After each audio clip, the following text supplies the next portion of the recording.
एक आनंदाची बातमी समोर येते। बेस्टच्या ताफ्यात 150 नवीन बसेस येणार आहेत।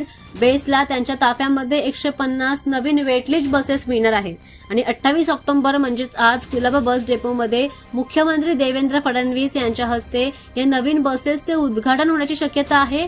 माहितीनुसार 115 बसेस या कंत्राटदाराच्या आहेत, तर 35 बसेस दुसऱ्या वेटलिस्ट बस ऑपरेटरच्या आहेत। बेस्टला बसेसची तीव्र टंचाई भासत होती।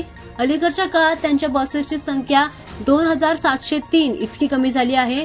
माहितीनुसार काही बस थांब्यावर दुसरी बस येण्यासाठी 30 ते 45 मिनिटांपर्यंत वाट पाहावी लागत होती। बॅटरीच्या समस्येमुळे बसेसच्या डिलिव्हरीला विलंब होत होता व त्यामुळे प्रवाशांना देखील प्रवासामध्ये उशीर होत होता आणि आता हे प्रकरण अखेर सोडवण्यात आलंय। त्यामुळे मुंबईतील बेस्टने आपल्या ताफ्यामध्ये 150 नवीन वेटलिस्ट बसेस जोडल्या आहेत। मुख्यमंत्री देवेंद्र फडणवीस आज कुलाबा डेपोमध्ये नवीन ताफ्याला हिरवा झेंडा दाखवतील आणि या वेटलिस्ट बसला सुरुवात होईल। कमी वजन असलेल्या बस आता अखेर सुरू होतील।